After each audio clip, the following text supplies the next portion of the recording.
Ulen autte ho zo si na bon chawin ni tha pha phat sot ta ichinelo man thelo na ana kisu si cho tu jing ka chun sim phat a hitan ki pa le jingen hi chi chinela hi tua khuna thu su la su ho hin ngai pat thei ding hi tai ti hi video akipat na ka hin phun do a hin achi sa me ni sim som le thum ni khwa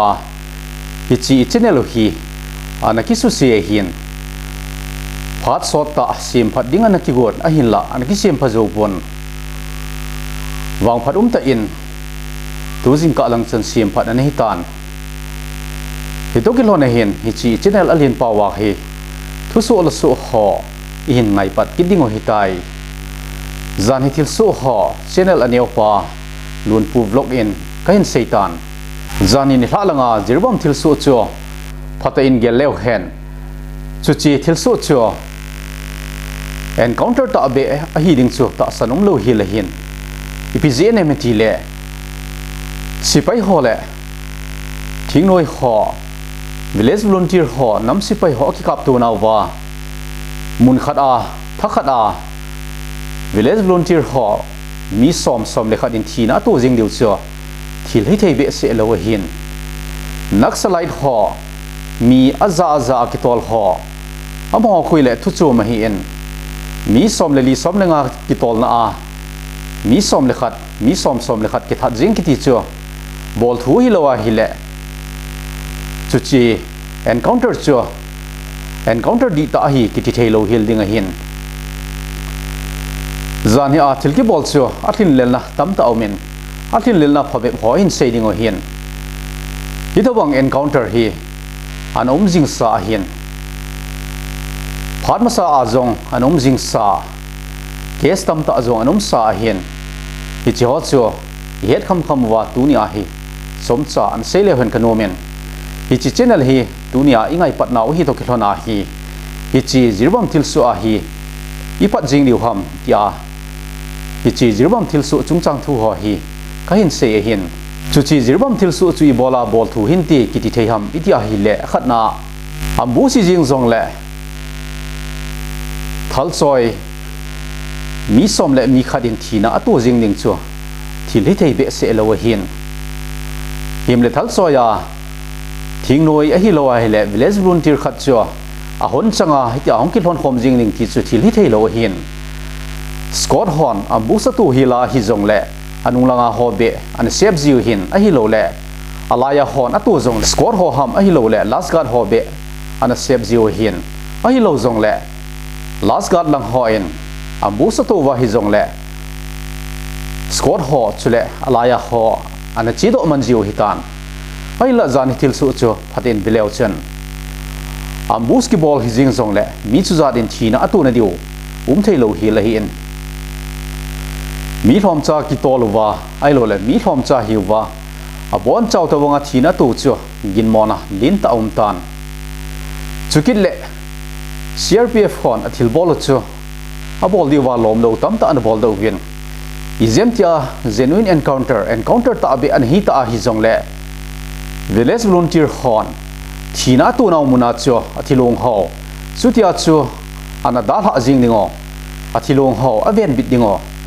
police ko wa konsan police station ho hungwa thilong ho in case report sim ningo in case pata abol dingo thilong ho athilong dung zuya chu pichi thilong number 1 hen alu in chung lang ngai na hilo le noi lang ngai na hilo la keng in hiti lang hi ngai hi chi direction hi ngai mei chang hi zat in a kha in akhubin alumin a hilo la thalin alumin ti ho hi phata a police in case of bowling dola hi en police in case of ball masanga CRPF hon chu chi village volunteer akap li ho ahin zone tho wa tula ahin kai wa mun khada asit khom chu angai na hilo be hin investigation bolding ho local police on investigation about the hijing tazong le evidence zo si lo hitan achi dano opposition tapon chule achi wa chu itawang condition anu muham ti jong het hitapun evidence zo si kisumang hitan chuti a thina tu ho mi som le mi khadin thina tu ho a thi dan ho chule a thi namun ho zo siu chu kisel mang hitan evidence zo si kisumang hi ji chon Jiribama kuki chapa mi som le mi khadin thina tu chu sim thu hinti kitilo thelo hi ta ji chu evidence ki sumang kiti chu thil a hi lo khat a ki bol ting le evidence ki sumang ji mong a hin CRPF phone thil di lo bol jewa chutia chu evidence asu mango hidinga gin mo hin hi zong hi te dinga ta san a hi ta ji chun tua I bol thei pi pen chu kuki organization for human rights on Supreme Court ham High Court hama case abolwa chuchi case chu CBI ham a hi lo le NIA hamin khulchila nei diwa ngi na pi luding ti tai lo chu ai hon I bol theum ta pon thil di lo thil phalo phat lo lungul ne ya thil ki bol ho sel khuna dinga thil ki bol khat a hi en CRPF on to chu criminal conspiracy khat a hi tan criminal conspiracy hi lo wa hi le thina to hon a thina mun wa a thilong ho an da ha dingo a thi dan chet wa da ha dingo thilong ho chu phata aven bit dingo koima anun sa lo dingo evidence kiti ho a thina mun ho wa evidence sum ho zo si sel khudinga got lo dingo local police so in case bolding a chi ho phata avet sa dingo phata in case bol sa dingo local police so jing se jong hilowa district sunga mopuna nei ho district by pu hon district magistrate in executive magistrate adinga detail bol ho chuchi executive magistrate ho cho in case bol sa ana aliding o hin chuti le athi dan chu kichi sel jing ding a hin thilong ho an som kho mo ven mini in akai ven tola akai ven mun khada ni si kho mo ven hi chu ki bol ngai lo be a hin hoilai encounter hi jong le chutia chu ki bol ngai lo a hin CRPF fortune evidence asu mang nom jiwa chutia chu abol mongo ki te ding hi je chun CRPF ho na to chu ei hon abula ka sei banga chu I bol thei piano human rights violation khat hitan human rights mim khat hin a mim khat hin khu alam lo ta ki bol na ki su set na khat hi je chun ha ta I do dal diu chu I hon I bol thei pi piano hitan a hin la hitabang KSO fake encounter case hi galkipat masangjong chun Manipur gam sunga tamta anomen Supreme Court a chutabang case kipilut chu case sang khat le zanga le som delegate an hin chu chehola a Supreme Court in case som thumle ko chu na thleng do vian som thumle ko la ajong chun Center Force ho le State Force ho in fake encounter bolwa nei thei thing noi mi ho ana thana ho chutabang case chu an hin a hin la Center Force ho in mi thana ho chu CRPF hin BSF hin chule Assam Rifles so chule Army hon asipai ho court a chung thu tan na dinga phalna prosecution sanction ki ti jong chana pedo anom ji povin kuki human rights son court a hiti chun a case chu NIA ham CBI hamin khulchilna nei na dingen case file boljing jong leo court athun ting le CRPF hon CRPF vai po hon asipai ho court a chung thu tan na dinga phalna prosecution sanction hin pi diu jong chuta sanom kit pon IP chui le court a case athuna chutabanga chon ho chutabanga khangil lo na nei ho court a hongkai se se odong cho thilpha khat a hin chuti hi je chun ei hon e bol thei pe no ku human rights son pan hin la uwa hi chi case si khulchilna nei ho NIA ham CBI ham in khulchilna ai nei na dingwa court a case a hin pi lu diu cho ikine piule I bol thei om sun cho hin CRPF kiti Center Force on mihem chunga khan sit na chu chan ge a bol diu cho angai na hi pon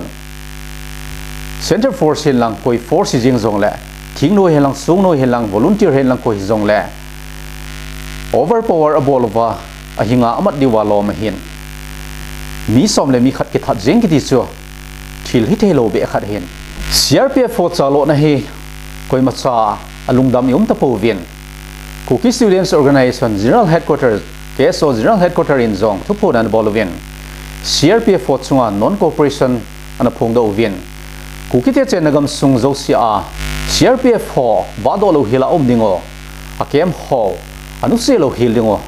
kem pulanga podo lo hil ding tin KSO General Headquarters in gina na bolovin izem te CRPF phone a kem ho ada tha uwa pulanga apod do uwa tu se na tu uwa hile ama hon mo ki pu diu hi ti chan gen KSO General Headquarters in gina na bol taw win Cookie cha te zo sin iche na ngom sunga CRPF ho zo si ito sot loadingo ki tho pi loadingo vado lo hila ikoi diu hi tin KSO General Headquarters in nge na zonga bolovin Mar Students Association HSA in zong thu phu na bolovin zani ni hla lang thilsoh zakradar muna thilsoh mi som le mi khan in thina atu naw thilsoh to zairon khusunga nu zo sang kim marin melsita a thina atu na chungchanga CBI hilol NIA investigation nei hentin nge na bolovin tol that ho mi phalo ho sangte in got na pi hi hentin zong HSA in nge na bolovin chule ama hon a seinaw bachun Cookie zo cha te chen agam sung ho a pan pi tum nei lo center force ho neutral force ho hen lang CRPF kiti ho da taw hen Cookie zo khusung ho neutral force on veng bi do hen lang CRPF ho le Manipur police ho zo si chun do su hileventin Mar Students Association ACSA hon zong nge na bolovi zani ni hla lang thilsu chu anu mo hle jingin Pichi thuso zapachan alung nom koima yum po vin alai na lo koima yum po vin chuchan gia center for son melsita ai thau cho laina dom the jingen social media la a kimu chuchi thilso a pang anadam do kharin aseina chen CRPF photo kina kahi po ve CRPF photo kido kahi po ve tin CRPF ho kana ta sanwin kana kinung le languchen CRPF phone ambu se ne bolovin chule a hingin zong ei manovin mi thum chu a hingin ei manovin mi thum ho chbel cha le se cha ho in a khen li uvetin seyen a in la chu chi thil su chu I chan ge ya di ham wang he da hi pon bel cha a khet naw video clip ki mu chu Amia do upon among in a sele CRPF phone bel cha mang cha chutia a khet chu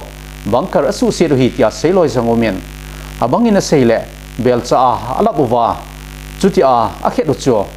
village volunteer ho a khet hitia seloi yomen chuchi chungchang thu ho wang chu min a kimulo do lo hitan hiti mong in te kiti thei pon tin a hin la ambus ki bol wang chu encounter dikta ki mong loading a hin seem to encounter a hiding to head sa hin ambusan bol hil ta uwa hi zong le khaleni akap thu wa adang ho chu amat thowa a hinga police ho khuda pi lut ding o hin CRPF phone amimat sa ho thana theiding right song anei po bin CRPF jing se ong hiloen sipai kiti chun